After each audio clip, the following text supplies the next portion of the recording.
Ouvistes que foi dito, olho por olho e dente por dente. Eu, porém, vos digo que não resistais ao mal.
Paz do Senhor, meus irmãos, glória a Deus.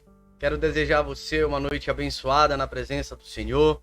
Louvado seja o seu nome. E neste momento nós estaremos iniciando este devocional, um momento tão importante de meditação na palavra do Senhor, para que a gente tenha uma madrugada abençoada na presença de Deus, não é verdade? Para que a gente finalize o nosso dia na presença de Deus. Meus irmãos, antes de nós iniciarmos, você que nos acompanha pelo Facebook, glória a Deus, é necessário você deixar o seu gostei e compartilhar nos seus grupos e na sua linha do tempo, tá? E você que nos acompanha pelo YouTube, é muito importante você deixar o seu like, porque assim a plataforma entende que esse vídeo é relevante e indica para outras pessoas. Vamos orar ao Senhor, pedir a direção de Deus nesse momento. Feche os seus olhos, curve sua cabeça. Senhor Jesus, iniciamos aqui mais este devocional, Pai, e pedimos a tua direção, o teu entendimento, a tua graça, meu Pai, para que tudo que for falado aqui, neste momento, o teu nome seja glorificado. Abre o nosso entendimento, nossos olhos espirituais. No nome de Jesus, fica conosco, Senhor, nessa noite. É o que te peço, Deus, e te agradeço em nome de Jesus. Amém, amém, amém. Vamos lá, meus irmãos. Vamos para o texto que irá embasar este devocional de hoje. Está no versículo 1 e 2 de Lucas 9. Tendo Jesus convocado os 12, deu-lhes poder e autoridade sobre todos os demônios e para curar doenças. Também os enviou a pregar o reino de Deus e a curar os enfermos. Glória a Jesus. Vamos lá. Nós iniciamos aqui com Jesus, ele comissionando os 12, e enviando estes a fazer aquilo que é obra do Senhor, aquilo que verdadeiramente eles foram chamados.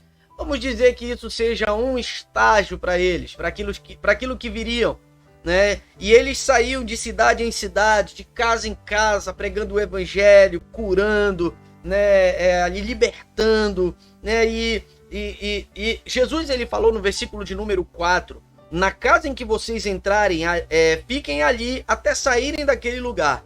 E onde quer que não recebam vocês, ao saírem daquela cidade, sacudam o pó dos pés, em testemunho contra ela. Então, saindo, percorriam todas as aldeias, anunciando o evangelho e fazendo curas por toda parte. Jesus ordenou, era essa a vontade do Senhor, milagres aconteciam. Glória a Deus. E isso serve para esse momento que nós estamos aqui, vai refletir inteiramente, no capítulo de número 9, mas também ele vai interferir diretamente na nossa vida. Ele vai falar, esse capítulo, ele vai falar conosco aquilo que Jesus, ele comissionou os seus discípulos a fazerem discípulos, a pregar a palavra, anunciar o reino, a curar os enfermos. Se nós formos ver, Jesus, ele disse, eu vos dou autoridade, para ali curar os enfermos, expulsar os demônios. Ele falou isso depois dele ressuscitar ao terceiro dia, E isso veio sobre a nossa vida. Finalizando o versículo 6, iniciando o versículo de número 7, nós vamos ver a dúvida de Herodes, em que, será que João Batista ressuscitou? Eles achavam que por causa das curas, dos milagres, era João Batista que tinha ressuscitado. E ele disse, não, eu arranquei a cabeça dele, ele perdeu a cabeça, Eu mandei decapitar João. Quem então é este a respeito de quem tenho ouvido tais coisas? e se esforçava para vê-lo. Eu imagino Herodes, ele tentando olhar Jesus de todas as formas possíveis e não conseguia. E nós vamos ver aí a primeira multiplicação de pães e peixes, segundo, né, Lucas relatou, segundo aquilo que ele recolheu de informações e relatou, né, em que já era decaída a hora, e nós vamos ver diretamente esse fato, né, posterior ali o momento em que os discípulos voltaram, né, daquele momento em que Jesus ordenou eles a visitar as cidades, as casas, a curar os enfermos, né? Então eles voltando daquele momento, né, eles foram para um lugar distante, mas a multidão seguia eles. A multidão estava seguindo eles ali, né? E já decaía a tarde, Jesus, e todos ficaram preocupados, né? Ficaram preocupados com aquela situação, e os 12 se aproximaram a Jesus e disseram: dispersa a multidão para que, indo às aldeias e campos ao redor, se hospedem e encontrem alimentos, pois estamos aqui neste lugar deserto. E Jesus, ele falou claramente, olha o que diz a palavra do Senhor: deem vocês de comer a eles, já provando a fé dos discípulos. Os discípulos responderam: não temos mais que 5 pães e 2 peixes. E quem disse que era preciso mais que isso? Jesus estava ali, glória a Deus. Era Jesus que estava ali com eles, aleluia. Façam com que eles sentem em grupos de 50. Eles assim o fizeram. Jesus pegou os 5 pães, os 2 peixes, erguendo os olhos para os céus, os abençoou, partiu e deu aos discípulos para que distribuíssem entre os povos. Entre o povo, né? Entre aqueles que estavam ali. Meu irmão, houve multiplicação, houve bênção, houve milagre, né? E pode se tornar até um clichê, mas onde Jesus está, né? Ele opera maravilhas, ele faz a multiplicação, ele faz o operar dele. É necessário nós crermos nisso, não só no período em que ele caminhou sobre a terra, mas já no dia de hoje também. Ainda hoje Jesus, ele faz isso. A palavra do Senhor diz que eu nunca vi um justo mendigar o pão e nem a sua descendência passa fome. Porque é isso que diz a palavra do Senhor para aqueles que são justos, para aqueles que estão vivendo segundo a vontade de Deus. Todos comeram e se fartaram, e dos pedaços que sobraram foram recolhidos 12 cestos. Glória a Deus por isso. Multiplicação, Deus operando, o Senhor operando ali. E nós vemos aí a confissão de Pedro, depois de todo o acontecimento, né? Como uns achavam que ele era João Batista, então ele foi lá e perguntou para os discípulos, né? E ele perguntou: quem as multidões dizem que eu sou? Eles responderam: uns dizem que é João Batista, outros dizem que é Elias, e ainda outros dizem que é um dos antigos profetas ressuscitou. Então Jesus perguntou: e vocês dizem que eu sou? E vocês, quem dizem que eu sou? Respondendo, Pedro disse: o Cristo de Deus. E Jesus advertiu eles para que não falassem isso para ninguém. E você pergunta: por que Jesus ele não queria que falasse isso para ninguém? Né? Você pergunta isso para que naquele momento não houvesse a decepção. E nós vamos ver aqui, né? Nós vamos ver aqui esse relato mais uma vez, porque o povo judeu esperava um Messias político, um Messias com uma espada na mão, um Messias libertador, que viesse guerrear a guerra deles e libertasse eles da opressão romana. E quando na verdade não era. Jesus mesmo disse: o meu reino não é neste lugar, né? O meu reino não é aqui, né? E naquele momento Jesus ele falou: é necessário que o Filho do Homem sofra muitas coisas, seja rejeitado pelos anciãos, pelos principais sacerdotes e pelos escribas, seja morto e no terceiro dia ressuscite. Se o povo soubesse disso e o aceitasse como Messias, Senhor e Salvador naquele momento ali, não ia deixar ele morrer. E ele precisava vir morrer não só pelos judeus, não só por aqueles que iriam confessar ele naquele momento, mas por toda a humanidade. Por isso que Jesus advertiu. E ele vem falando no versículo de número 22, se alguém quer vir após mim, negue a si mesmo. Dia a dia tome a sua cruz e siga-me. Pois quem quiser salvar a sua vida, perderá. Mas quem perder a sua vida por minha causa, salvará. Então vamos ver basicamente o que Jesus está falando, né? Que daqueles que associando ele como aquilo que os judeus esperavam, como um Messias político, né? É isso que eles esperam até hoje, inclusive. E eles têm um Messias espiritual, né? E ele vai e diz: aquele que me negar, né? De que adianta uma pessoa ganhar o mundo inteiro e vier a perder perder-se ou causar dano a si mesmo? Pois quem se envergonhar de mim e das minhas palavras, dele se envergonhará o Filho do Homem quando vier na sua glória e na glória do Pai e dos santos anjos. Porque Jesus, ele precisava ser reconhecido como Messias, mas um Messias espiritual. A libertação é aqui dentro. Porque se fosse assim, muitos de nós, né, não passaria nenhum tipo de aflição, porque nós somos cristãos, nós somos servos, nós somos filhos. E essa não é a verdade. Cada um tome as suas cruzes, negue a si mesmo e siga o Senhor. É isso que diz a palavra do Senhor. E nós vamos ver logo em seguida a transfiguração de Jesus no monte, em que ele levou Pedro, Tiago e João, né, separados dos outros discípulos, subiu ao monte e lá apareceu Elias e Moisés, e Jesus se transfigurou, que a sua roupa ficou tão branca que nenhum lavadeiro no mundo poderia deixar ela branca como estava, né? E ali apareceu Elias e Moisés junto deles. E Pedro afoito, né? Pedro muito afoito, chegou e disse: mestre, é bom estarmos aqui, que faremos uma cabana para ti, para Elias e para Moisés, né? E imediatamente a nuvem tomou eles, né? A nuvem tomou eles e disse: este é meu filho amado, a ele obedecei. Fazei tudo o que ele diz, glória a Deus. E naquele momento que tinham 3 testemunhas daquele momento, 3 testemunhas, Pedro, Tiago e João, para que depois relatassem tudo que está escrito nesse livro. Glória a Deus, para que hoje nós crescemos verdadeiramente que ele é o Messias, Senhor e Salvador da sua e da nossa e da minha vida. Glória a Deus. E nós vemos logo em seguida eles descendo do Monte da Transfiguração, né? E que eles não podiam falar isso para ninguém ainda. Naquele momento eles descem, eles veem um menino ali possuído de um espírito maligno. E os discípulos e os fariseus, né, e os outros judeus não conseguiam expulsar o demônio.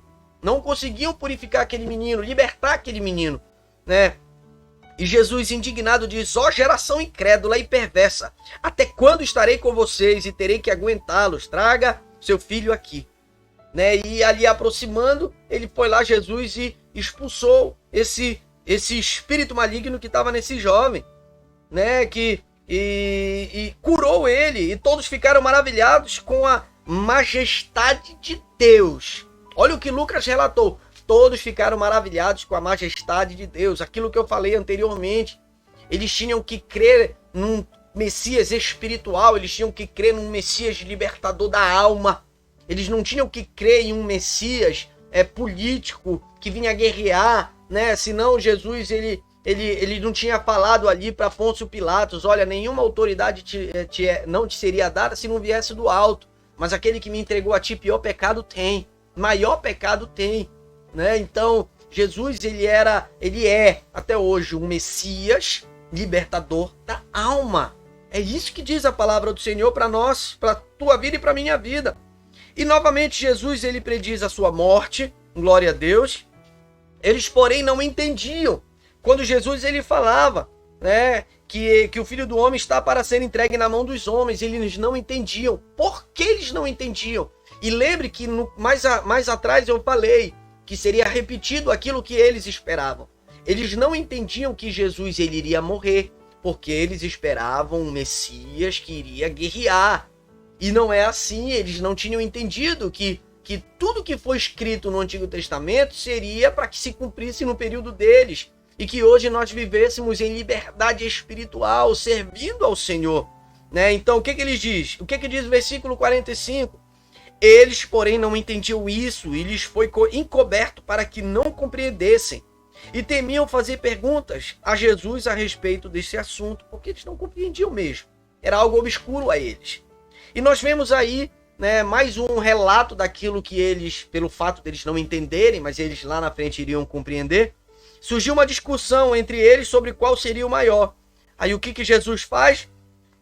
Sabendo do que se passava no coração deles, pegou uma criança, colocou junto de si e lhe disse: quem receber esta criança em meu nome, é a mim que recebe. Quem receber a mim, recebe aquele que me enviou. Porque aquele que for menor de todos entre vocês, esse é que é o grande. É esse que é o grande. Ou seja, para ser maior no reino de Deus, tem que ser o menor aqui na terra. Para ser o maior no reino de Deus, tem que ser servo de todos. O que Jesus veio fazer aqui? O que Jesus está falando aqui na sua palavra? Que ele veio servir. Ele veio para servir, não para ser servido.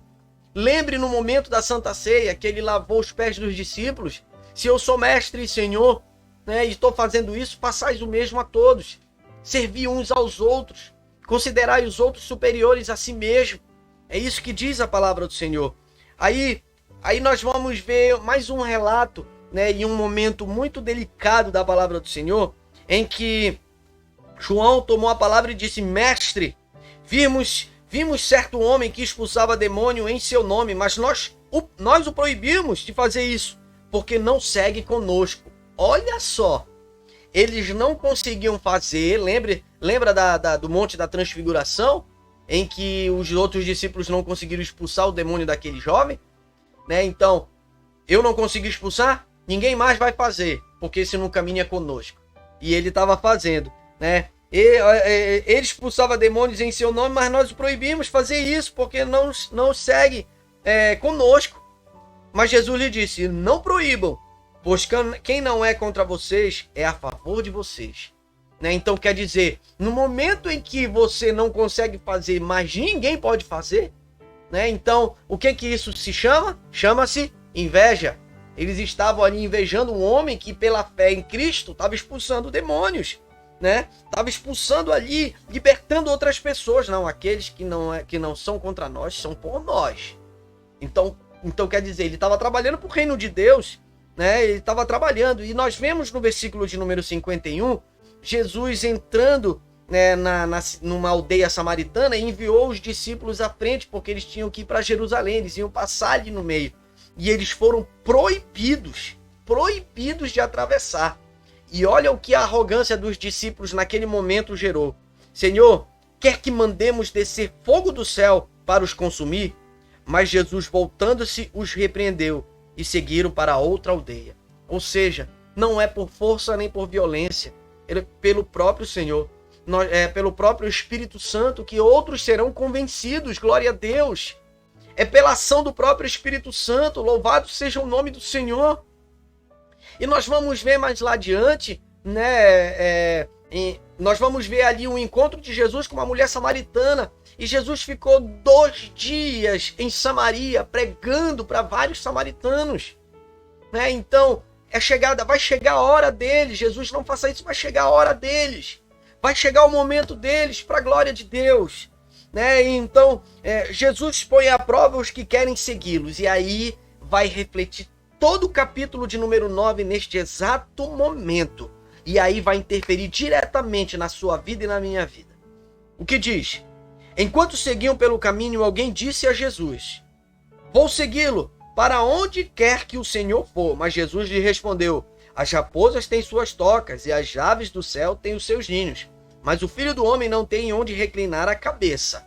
Ele está dizendo assim, ó, você quer vir? Venha. Mas servir a Cristo, servir a Deus não é fácil. Tem as suas lutas, tem as suas dificuldades. Às vezes não tem nem onde reclinar a cabeça, né? Então pense bem, é por amor ou por interesse? É por amor ou porque você quer obter algo de Deus como interesse próprio? Logo em seguida vem a outro Jesus disse: siga-me. Mas ele respondeu: Senhor, deixe-me ir primeiro sepultar o meu pai. Mas Jesus insistiu: deixe que os mortos sepultem os seus mortos. Você, porém, vai e anuncie o reino de Deus. Jesus, ele está sendo insensível neste momento? Jesus está sendo insensível com aqueles que estão sofrendo, né? Com aqueles que iriam, digamos, sepultar os seus mortos? Em primeiro lugar, ele está falando de mortos físicos e mortos espirituais. Mas em absolutamente nenhum destes momentos pode ficar acima do reino de Deus. Nós sempre temos que ponderar.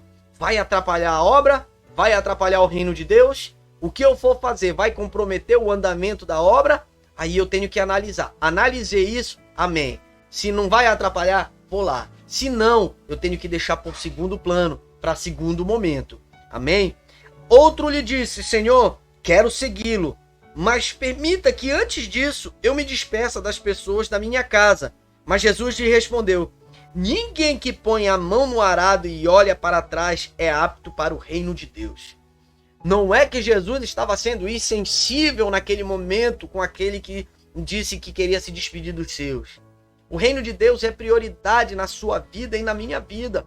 Assim como Jesus, ele mostrou para aquele que queria segui-lo.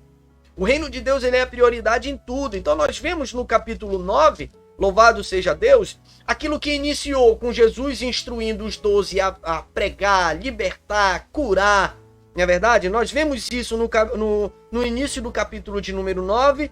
Vemos, né, ali Jesus ele fazendo milagres, fazendo a obra do Senhor, a multiplicação. Nós vemos ali, né, ele instruindo que cada um tome sua cruz. Nós vemos a ordem que foi dada no Monte da Transfiguração. Nós vemos ali a cura de um jovem pelo poder do Espírito Santo que habitava no Senhor Jesus, pelo poder e a glória de Deus. E nós vemos ali logo em seguida Jesus ele dizendo que para ter tudo isso tem que ser menor, o menor de todos para ser o maior no reino de Deus. Né? E ali ele vem dizendo, né, que aqueles que estão fazendo, eles vão herdar também isso. Então aqueles que não são contra nós, são por nós. E ali ele vem dizendo acerca do que deve segui-lo. Entrega, larga tudo, paralisa tudo. Você foi chamado para servir a Deus, glória a Deus por isso. Servir a Cristo, glória a Deus por isso. Deus tem uma grande recompensa nessa terra para você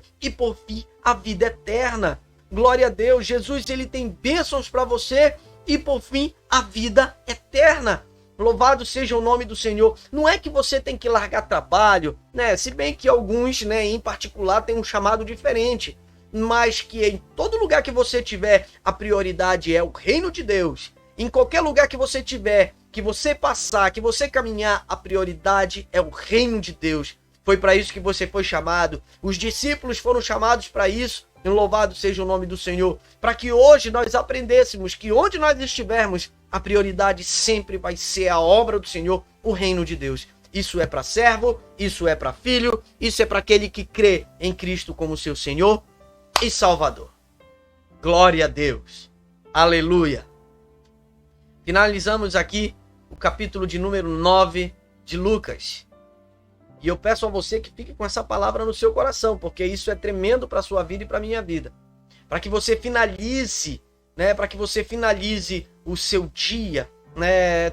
Finalize o seu dia na presença do Senhor e o nome de Cristo seja glorificado na sua vida. Amém? Então, antes de nós finalizarmos, eu quero pedir para você que está no Facebook nos acompanhando, que você deixe o seu gostei aí, tá? É muito importante, compartilhe nos seus grupos e na sua linha do tempo, para que outros recebam esse devocional, tá certo? E para você que nos acompanha pelo YouTube, é necessário você estar inscrito, porque nós temos postado vídeos todos os dias, né? Esse devocional, vídeos na quarta, né? Em momentos aleatórios nós temos postado vídeos e muito ensino, muita palavra, muito devocional. Mas para que você receba, é necessário você estar inscrito no canal. Tá certo? E deixe o seu like para que essa obra, esse trabalho para o Senhor, para o reino de Deus seja divulgado para todos ali que buscam no YouTube. Amém? Vamos orar ao Senhor e agradecer neste momento. Aleluia. Feche seus olhos. Senhor Jesus, finalizamos aqui mais um devocional. Agradecemos a Ti, Deus, pela oportunidade de pregar a Tua palavra e pela multidão, Senhor, que possa ser alcançada por Ele. Não é por nós, Senhor, pela nossa vontade, mas pelo Teu Espírito Santo. Que haja bênção, Senhor, na vida destes que acompanharam e que posteriormente irão assistir, Senhor, este vídeo. Abençoa tremendamente, Senhor. Guarda, Senhor, a nossa vida, a nossa casa. Nos dê uma madrugada abençoada na Tua presença, Deus, de revelações, na Tua presença e um amanhecer mais abençoado ainda. No nome de Jesus, é o que te peço e te agradeço. Amém. Amém. Meus irmãos, um forte abraço. Que Deus abençoe sua vida. A paz do Senhor Jesus.